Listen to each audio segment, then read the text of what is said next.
दिल्ली के कंझावाला सड़क हादसे में 5 लड़कों ने अंजलि को अपनी कार से 12 किलोमीटर तक घसीटा, जिसके कारण उसकी दर्दनाक मौत हो गई।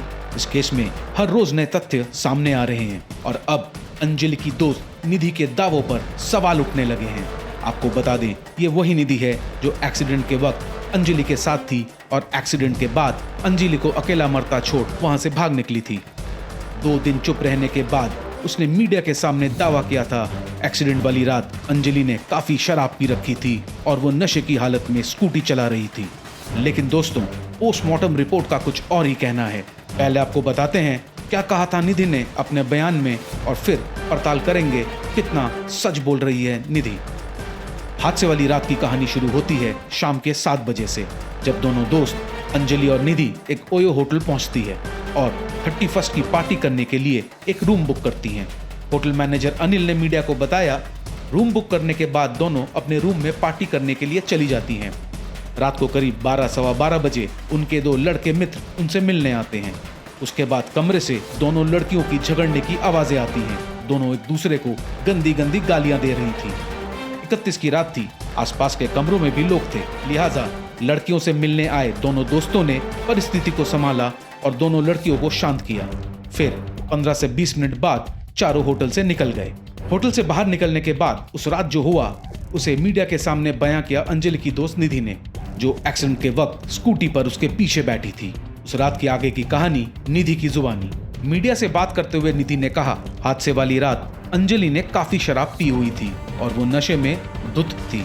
मैं नहीं चाहती थी अंजलि ऐसी हालत में स्कूटी चलाए। इसी बात को लेकर होटल के बाहर हमारा फिर से झगड़ा शुरू हो गया। काफी देर बहस के बाद रात के करीब 1 से 1:30 बजे के बीच अंजलि ने मेरी बात मान ली और स्कूटी मुझे चलाने को दी। लेकिन कुछ देर जाने के बाद वो फिर से स्कूटी चलाने की जिद करने लगी। उसकी झड़प से परेशान होकर मैंने स्कूटी उसको चलाने के लिए दे दी। निधि के मुताबिक उस दिन अंजलि अपने बॉयफ्रेंड से ब्रेकअप को लेकर तनाव में थी और मरने के इरादे से अपनी स्कूटी को ट्रक में लड़ाने जा रही थी। जिससे पहले कि हमारा स्कूटी ट्रक से भिड़ता, मैंने जैसे तैसे पीछे से ब्रेक लगा दिया। लेकिन कुछ देर आगे जाने के बाद सामने से आ रही बेलोने कार से हमारी टक्कर हो गई।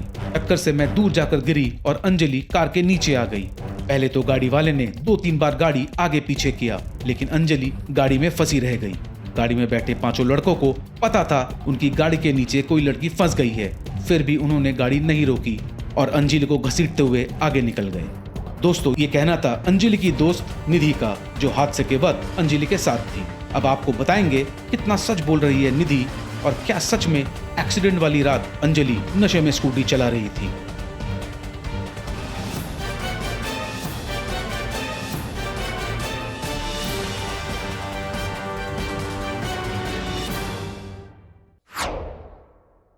दोस्तों, आपको बता दें कि निधि ने दावा किया था कि अंजलि ने शराब पी थी, पर यह तो सरासर झूठ था, क्योंकि ये बात साबित हुई है पोस्टमार्टम रिपोर्ट और मेडिकल रिपोर्ट में कि निधि ने वारदात वाली रात को शराब नहीं पी थी और वो नशे में स्कूटी नहीं चला रही थी और उसके शरीर पर भी किसी तरह का ड्रग्स नहीं मिला था।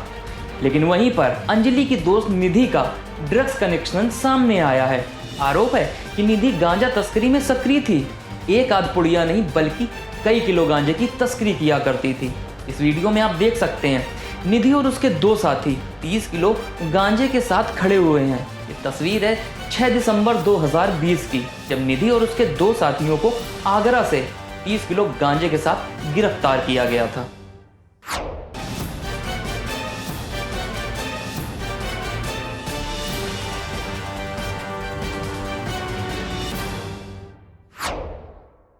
दोस्तों, अब इस केस में अंजलि की सहेली निधि एक पहेली बन चुकी है और पूरा देश जानना चाहता है क्यों झूठ बोल रही है निधि या कौन झूठ बुलवा रहा है निधि से। इस केस में जब तक सच सामने नहीं आ जाता, हम इस केस पे स्टोरी करते रहेंगे। हमारा उद्देश्य अंजलि को मिले इंसाफ। हमारे इस चैनल को अपने सब्सक्राइब से प्लीज सपोर्ट कीजिए और अंजलि के सच की ये कहानी ज्यादा से ज्यादा शेयर कीजिए।